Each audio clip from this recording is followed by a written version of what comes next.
آسان درس قرآن. نحمده ونصلي ونسلم على رسوله الكريم اما بعد فاعوذ بالله من الشيطان الرجيم بسم الله الرحمن الرحيم يا ايها الذين امنوا اذا جاءكم المؤمنات مهاجرات فامتحنوهن الله اعلم بايمانهن فان علمتموهن مؤمنات فلا ترجعوهن الى الكفار لا هن حل لهم ولا هم يحلون لهن وآتوهم ما أنفقوا ولا جناح عليكم أن تنكحوهن إذا آتيتموهن أجورهن ولا تمسكوا بعصم الكوافر واسألوا ما أنفقتم وليسألوا ما أنفقوا ذلكم حكم الله يحكم بينكم واللہ علیم حکیم. اے ایمان والو، جب تمہارے پاس مسلمان عورتیں کفرستان سے اپنے گھر چھوڑ کر آئیں تو ان کا امتحان کرو. اللہ ان کے ایمان کا حال بہتر جانتا ہے. پھر اگر وہ تمہیں ایمان والیاں معلوم ہوں تو انہیں کافروں کی طرف واپس نہ لوٹاؤ، نہ یہ ان کافروں کے لیے حلال ہیں اور نہ وہ کافر ان کے لیے حلال ہیں، اور ان کے کافر شوہروں کو وہ حق مہر دے دو جو انہوں نے خرچ کیا، اور تم پر کچھ گناہ نہیں کہ ان سے نکاح کر لو جب ان کے مہر انہیں دو، اور کافروں عورتوں کے نکاح پر نہ جمے رہو، اور وہ مانگ لو جو تم نے خرچ کیا اور کافر مانگ لیں جو انہوں نے خرچ کیا. یہ اللہ کا حکم ہے، وہ تم میں فیصلہ فرماتا ہے، اور اللہ بہت علم والا بڑا حکمت والا ہے. صلح حدیبیہ کے بعد صلح حدیبیہ جو ہوئی تھی، صلح حدیبیہ کے موقع پر ایک معاہدہ طے پایا تھا. اس میں ایک شرط یہ تھی کہ کفار مکہ کی طرف سے ان کے نمائندے جو تھے وہ سہیل ابن عمر نے صلح حدیبیہ لکھواتے وقت یہ شرط لکھوائی تھی کہ اگر مکے سے کوئی کافر آدمی اگر مسلمان ہو کر وہ مدینہ طیبہ آ جائے گا تو کفار اس کو مکے واپس لے جا سکتے ہیں. یعنی وہ مسلمان ہو گیا اور وہ مدینے آ گیا تو اس کو واپس لے کے جائیں گے، لیکن اگر کوئی مسلمان مکے میں کافروں کے پاس آ جائے تو مسلمان اس کو واپس لینے کا مطالبہ نہیں کر سکتے. یہ شرط تھی. بظاہر یہ الٹ شرط ہے، حالانکہ وہ مسلمان ہو کر آ گیا تو اسے لینے کا حق نہیں ہے، لیکن وہ کہتے تھے ہم واپس لیں گے. اور مدینے سے آ جائے مکے میں خود اپنی خوشی سے تو مدینے والے اس کو واپس نہیں لے سکتے. یہ شرط انہوں نے لکھوائی. چنانچہ ابو بصیر جو اہل مکہ کے مظالم سے بہت تنگ تھے یہ حدیبیہ میں پہنچ گئے، لیکن کیونکہ معاہدے میں شرط تھا تو میرے آقا علیہ الصلوۃ والسلام نے معاہدے کا پاس کرتے ہوئے حضور نے انہیں مکے والوں کو واپس کر دیا. یہ مسلمان ہو چکے تھے، یہ صحابی تھے، اور لیکن اہل مکہ جو تھے ان پر بڑا ظلم کرتے تھے. اب یہ بھاگ کر مدینے تو پہنچ گئے لیکن اسی وقت یہ شرط لکھی جا چکی تھی. تو اب میرے آقا علیہ الصلوۃ والسلام کیونکہ معاہدے کی پاسداری میں سب سے زیادہ آگے تھے اور میرے آقا معاہدے کو پورا کرنے والے اور پوری دنیا کو معاہدے کا سبق پڑھایا، تو اب معاہدہ شکنی تو نہیں کر سکتے، تو اس لیے مدینے والوں کو اس مکے والوں کو واپس کر دیا. پھر ہوا یہ کہ بعض مسلمان عورتیں بھی جو تھیں وہاں مکے سے وہ مکہ چھوڑ کر وہ بھی مدینہ طیبہ آنے لگیں. عقبہ ابن ابی معیط یہ اسلام کے بدترین دشمنوں میں سے تھا. اس کی بیٹی جو تھی لخت جگر ام کلثوم جو ہے یہ بھی کشا مدینے پہنچ گئی.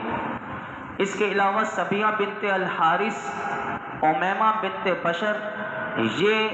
اپنے ازواجی بندھنوں کو توڑتی ہوئی یہ حضور کی بارگاہ میں آ گئی. یہ سلسلہ وہاں سے چل نکلا کہ مدینے میں عورتیں بھی آنا شروع ہو گئی مکہ چھوڑ چھوڑ کے۔ اب انہیں واپس لانے کے لیے کسی کا بھائی آ رہا ہے، کسی کا خاوند آ رہا ہے، کسی کا ولی مدینہ طیبہ پہنچ رہا ہے۔ اب اس پیچیدہ مسئلے کو حل کرنے کے لیے یہ والی آیت کریمہ نازل ہوئی جو ابھی آپ نے جس کا ترجمہ سماعت کیا۔ یہ آیت کریمہ نازل ہوئی اور اس میں سب سے پہلے یہ کہا گیا کہ اگر مسلمان عورتیں ہجرت کر کے تمہارے پاس واپس آ جائیں تو تم ان کی جانچ پڑتال کر کے تسلی کر لو۔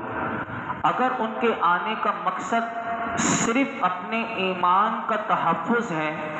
تو اللہ رب العالمین نے ارشاد فرمایا کہ انہیں واپس نہ کرو، انہیں واپس نہ کرو، عورتوں کو واپس نہ کرو۔ مردوں کی جو شرط ہے وہ تو واپس کر دیا جائے گا، لیکن عورتوں کو واپس نہ کرو۔ کیوں نہ کرو؟ اب اس حکم کے بارے میں بڑی الجھن محسوس ہونے لگی۔ جب معاہدہ طے پا گیا تھا تو پھر ان عورتوں کو واپس نہ کرنا یہ تو معاہدے کی خلاف ورزی ہو سکتی ہے، حالانکہ اسلام جو ہے وہ عہد شکنی یعنی معاہدے کو توڑنے کسی قیمت پر یہ ہمارا دین اس کو روا نہیں رکھتا۔ اس کا جواب جو ہے مفسرین نے کہا کہ بخاری شریف میں میرے آقا علیہ الصلوۃ والسلام نے جو جواب دیا تھا آگے سے، اب جو لینے آ رہے تھے عورتوں کو واپس، تو امام بخاری نے اپنی صحیح جو ان کی کتاب ہے اس میں کتاب الشروط کے باب الشرط فی الجہاد میں یہ بات لکھی ہے کہ سہیل ابن عمرو نے جو الفاظ لکھوائے تھے وہ اب دیکھیے، وہ الفاظ یہ تھے اللہ یأتیک منا رجل وَإِن كَانَ عَلَى دِينِكَ إِلَّا رَدَدْتَهُ عَلَيْنَا، کہ یعنی اگر ہم میں سے کوئی مرد آپ کے پاس آئے خواہ وہ مسلمان ہی کیوں نہ ہو، آپ اسے ہماری طرف لوٹا دیں گے۔ اس شرط میں دیکھیں رجل کا لفظ ہے۔ اب اللہ کی بھی حکمت دیکھیں، اللہ نے یہ آیت کریمہ نازل کی اور اپنے محبوب کو سارا معاملہ سمجھا دیا کہ یہ جو شرط لکھی جا رہی تھی تو کفار کا جو نمائندہ سہیل ابن عمرو تھا اس کی زبان سے ہی ایسے الفاظ نکلوائے کہ جن کی وجہ سے مہاجر خواتین کا مسئلہ یہ تو نہ عہد شکنی میں آئے گا نہ کسی تعویل یا تکلف کے بغیر حل ہو گیا۔ جب کفار آنے لگے مدینے میں مکے سے تو جب انہوں نے کہا مسلم خواتین کو بھی واپسی کریں تو میرے آقا علیہ الصلوۃ والسلام نے انہیں معاہدے کے الفاظ سنائے، کہا کہ جو تم نے معاہدہ کیا تھا اس میں خواتین کا لفظ ہی نہیں ہے، رجلن ہے۔ فرمایا کہ تم نے یہ لکھوایا تھا کا، اب وہ جو جیسے لکھوایا تھا ویسے لکھا گیا تھا۔ تو میرے آقا علیہ الصلوۃ والسلام نے جب یہ سنایا کہ اللہ یأتیک منا رجل وَإِن كَانَ عَلَى دِينِكَ إِلَّا رَدَدْتَهُ عَلَيْنَا، تو جب یہ میرے آقا علیہ الصلوۃ والسلام نے اس کے اصل الفاظ ان کے سامنے دہرا دیے تو یہ سن کر کافروں کو سانپ سونگھ گیا اور وہ لاجواب ہو گئے اور انہیں واپس جانا پڑا۔ اور معاہدے کی نص جو ہے وہ ارشاد مصطفیٰ کی تصدیق کر رہی ہے اور آیت میں اسی مسئلے کو کھول کر بیان کیا گیا۔ یہ تھا پس منظر۔ اب آئیے اس میں کیا کیا کہا گیا۔ سب سے پہلی بات اس میں جو کہی گئی وہ یہ کہا گیا فَامْتَحِنُوهُنَّ، یعنی ان کی جانچ پڑتال کرو۔ اب یاد رکھیے کہ مفسرین یہ کہتے ہیں کہ مدینہ شریف جو ہے وہ بھگوڑی عورتوں کی پناہ گاہ تو نہیں تھی، یعنی جو عورت اپنے خاوند سے دل برداشتہ ہو کر یا کسی اور وجہ سے ترک وطن کر کے وہ سیدھی یہاں چلی آ جائے مدینے میں اور مسلمان اس کو اپنی حفاظت میں لے لیں، اسلام کے نزدیک یہ حرکت بھی سخت کبھی اور بری حرکت تھی کہ وہ اپنے خاوند کو چھوڑ کر مدینے میں آ رہی ہے تو کیوں آ رہی ہے۔ تو سوال یہ بھی تھا، تو اسی لیے اللہ رب العالمین نے ارشاد فرمایا کہ اگر وہ تمہارے مدینے میں یعنی آ گئی تو اللہ رب العالمین نے سب سے پہلا حکم یہ دیا کہ اگر کوئی عورت اپنے آپ کو ایماندار بتائے اور ہجرت کر کے تمہارے پاس آ جائے تو بلا تحقیق اس کو اپنے اندر شامل نہ کر لو بلکہ اس کی اچھی طرح جانچ پڑتال کرو۔ اگر تمہیں اطمینان ہو جائے جانچ پڑتال کے بعد یہ عورت جو مکہ مکے سے مدینے آئی ہے یہ صرف اپنے دین اور ایمان کو بچانے کی خاطر اپنا گھر بار چھوڑ کر آئی ہے، تو اللہ رب العالمین نے ارشاد فرمایا اس کو کافروں کے حوالے مت کرو۔ اگر اس کی آمد اور غرض و غایت اس کے علاوہ کوئی اور چیز ہو تو پھر اس کو کافروں کو واپس کر دو۔ احادیث مبارکہ اگر آپ پڑھیں گے تو اس میں یہ بات بڑی، اب میرے آقا علیہ الصلوۃ والسلام امتحان لیتے تھے، جو عورتیں مدینے آتی تھیں مکے سے تو میرے آقا علیہ الصلوۃ والسلام ان عورتوں سے قسم کیسے لیتے تھے۔ احادیث مبارکہ میں اس کے الفاظ اس طرح ہیں کہ جب کوئی عورت مکے سے مدینے آئی تو میرے آقا علیہ الصلوۃ والسلام اس سے اس طرح قسم لیتے تھے کہ اس اللہ کی قسم کہ جس کے بغیر کوئی اور خدا نہیں، میں اپنے خاوند سے بغض اور عداوت کی وجہ سے نہیں نکلی، یعنی یہ قسم کھا کر بول کہ میں اپنے خاوند سے بغض اور عداوت کی وجہ سے نہیں نکلی، اور میں اللہ کی قسم کھا کر کہتی ہوں جس کے بغیر کوئی خدا نہیں۔ اسی طرح خدا کی قسم میں پہلی جگہ سے دل برداشتہ ہو کر یہ نئی جگہ نہیں آئی، خدا کی قسم میں دنیا کے طلب کے گھر کے لیے نہیں نکلی، یعنی بخدا میں صرف اللہ اور اس کے رسول کی محبت کے باعث اپنا وطن میں چھوڑ کر آئی ہوں۔ تو یہ اس طرح کی قسم جب وہ دے دیتی تھی تو پھر اس کے بعد وہ مدینے میں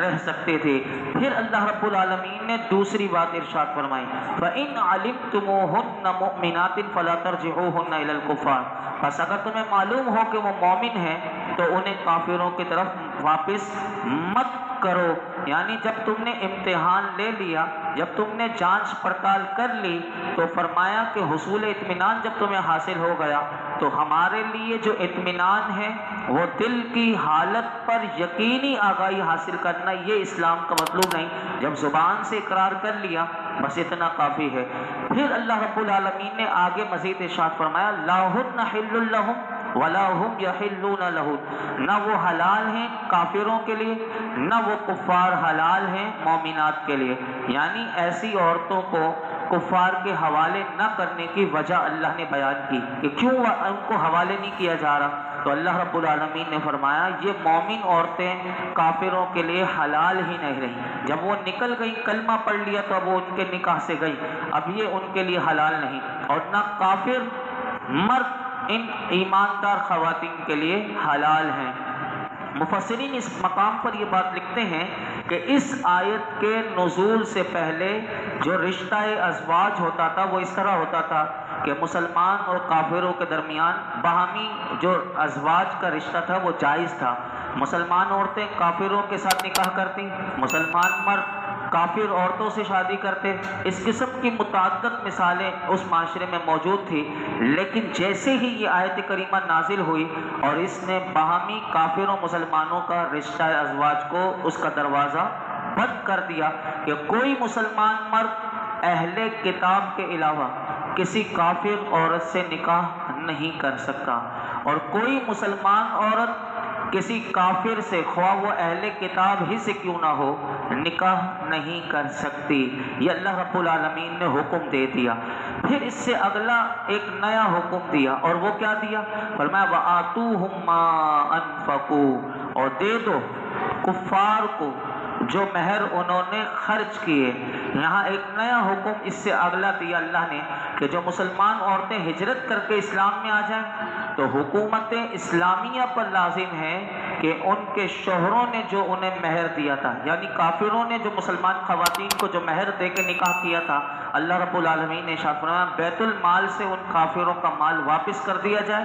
پھر اگر وہ عورتیں کسی مسلمان کے ساتھ نکاح کرنا چاہیں تو انہیں اس کی اجازت ہے، اور نئے خاوند پر ضروری ہے کہ وہ اسے نیا مہر ادا کر کے اس سے نکاح کرے گا، یعنی یہ اللہ رب العالمین ہے۔ امام اعظم ابو حنیفہ رضی اللہ تعالیٰ عنہ کے نزدیک کہ جس وقت وہ عورت دارالاسلام میں ہجرت کر کے پہنچے گی اسی وقت اس کا سابقہ نکاح کل عدم قرار دیا جائے گا، اور اس وقت وہ جس مسلمان سے چاہے نکاح کر سکتی ہے، عدت گزارنے کی بھی کوئی ضرورت نہیں۔ لیکن مقاربت یعنی قرب کے لیے جو عورت کا اور میاں بیوی کا تعلق ہوتا ہے اس کے لیے استبرہ ضروری ہے۔ وہ کیا ہوتا ہے؟ وہ یہ ہوتا ہے کہ یہ یقین کر لیا جائے کہ جس سے میں نکاح کر رہا ہوں اس عورت کا رحم پہلے خاوند سے مشغول تو نہیں، اس کے لیے اس کا ایک حیض آ جانا اس عورت کو کافی ہے۔ اگر وہ عورت جو وہاں سے آئی ہے اگر وہ حاملہ ہو تو اس کے ساتھ نکاح جائز ہے، لیکن اس کے ساتھ مقاربت تب کر سکتا ہے کہ جب وہ بچہ پیدا کر دے گی۔ دوسرے ائمہ کے نزدیک وہ کہتے ہیں کہ اس عورت کو عدت گزارنا بھی، شرعی عدت گزارنا بھی ضروری ہے۔ اگر غیر حاملہ ہو تو 3 حیض، اور اگر حاملہ ہو تو وضع حمل یعنی جیسے بچہ جنے گی یہ اس کی عدت ختم ہو جائے گی، اس کے بعد وہ کسی سے بھی اپنا نکاح پڑھا سکتی ہے۔ پھر اللہ رب العالمین نے اگلا حکم اس سے اسی آیت میں دیا، فرمایا وَلَا جُنَاحَ عَلَيْكُمْ أَن تَنكِحُوهُنَّ إِذَا آتَيْتُمُوهُنَّ أُجُورَهُنَّ وَلَا تُمْسِكُوا بِعِصَمِ الْكَوَافِرِ، فرمایا کہ تم پر کوئی حرج نہیں کہ تم ان عورتوں سے نکاح کر لو جب تم انہیں ان کے مہر ادا کر دو، اور اسی طرح تم بھی نہ روکے رکھو اپنے نکاح میں کافر عورتوں کو۔ یہاں سے مسلمانوں کو منع کیا جا رہا ہے کہ آج سے پہلے تمہارے نکاح میں جو کافرہ عورت ہیں اب ان کو تم بھی مت روکو،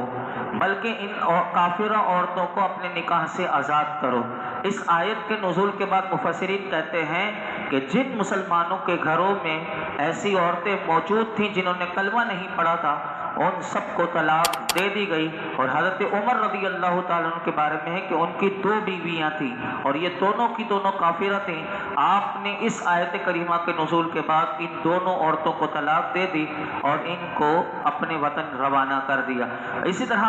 اللہ رب العالمین نے پھر اگلا حکم جو دیا وہ یہ دیا کہ فرمایا کہ وَاسْأَلُوا مَا أَنفَقْتُمْ وَلْيَسْأَلُوا مَا أَنفَقُوا ذَلِكُمْ حُکْمُ اللَّهِ يَحْكُمُ بَيْنَكُمْ وَاللَّهُ عَلِيمٌ حَكِيمٌ، اور مانگ لو جو تم نے ان پر خرچ کیا، اور کفار بھی مانگ لیں جو انہوں نے خرچ کیا، یہ اللہ کا فیصلہ ہے، وہ تمہارے درمیان فیصلہ فرماتا ہے، اور اللہ سب کچھ جاننے والا بڑا دانا ہے، یعنی بڑی حکمت والا ہے۔ پہلے فرمایا تھا کہ جو عورتیں مسلمان ہو کر ہجرت کر کے دارالاسلام میں چلی جائیں اور ان کے کافر خاوندوں کو مہر ادا کر دیا جائے، اب اس میں فرمایا جا رہا ہے کہ تمہاری بیویاں جو دارالکفر میں رہ گئی ہیں اور تم نے انہیں جو مہر دیا تھا تم ان کا مطالبہ ان سے کر سکتے ہو، یعنی جب تم دے رہے ہو تو تم بھی ان سے مانگ سکتے ہو۔ تو یہ اللہ رب العالمین نے یہاں فرمایا، اور فرمایا یہ اللہ کا حکم ہے، وہ اللہ کہ فرمایا جو علیم بھی ہے اور حکیم بھی ہے اور وہ حال اور مستقبل پر نظر رکھتا ہے، اس کا ہر فرمان حکمت پر مبنی ہوتا ہے۔ آخری بات میں یہاں پر آپ کے سامنے عرض کر دوں کہ مفسرین فرماتے ہیں کہ یہ جو احکام جو دیے ہیں اللہ رب العالمین نے، یہ سارے جو احکامات دیے گئے تھے یہ مہاجرات جو تھیں، یعنی جو عورتیں مدینہ شریف آئی تھیں ان کا امتحان لینا، کفار نے اپنی بیویوں پر جو خرچ کیا وہ ہجرت کے بعد انہیں دینا، مسلمانوں نے اپنی بیویوں پر جو خرچ کیا وہ ان کے مرتد ہونے کے بعد کافروں سے مل جانے کے بعد کافروں سے مانگنا، جن کی بیویاں مرتدہ ہو کر چلی گئیں انہوں نے جو ان پر جو خرچ کیا تھا وہ انہیں مال غنیمت میں سے دینا، یہ تمام احکام جو اس آیت کریمہ میں بیان ہوئے تو فرمایا کہ یہ احکام جو ہیں جہاد والی آیت سے یا غنیمت والی آیت سے یا احادیث سے منسوخ ہو گئے۔ یہ احکام تب تک باقی رہے جب تک یہ عہد رہا، جب تک یہ امن نہیں ہوا تھا جب تک، اور جب وہ عہد اٹھ گیا تو یہ احکامات بھی اٹھ گئے۔ لیکن اللہ کا کلام آج تک ان باتوں کو بیان کر رہا ہے کہ اللہ رب العالمین نے کیسے، اب آپ دیکھیں کہ کتنا صفائی کے ساتھ کہ ایک طیب کو طیب میں کر دیا گیا اور خبیث کو خبیث میں کر دیا گیا، یعنی کیسا بالکل پاکیزہ ایک نظام جو ہے وہ دے دیا گیا کہ دین اسلام کا جب پورا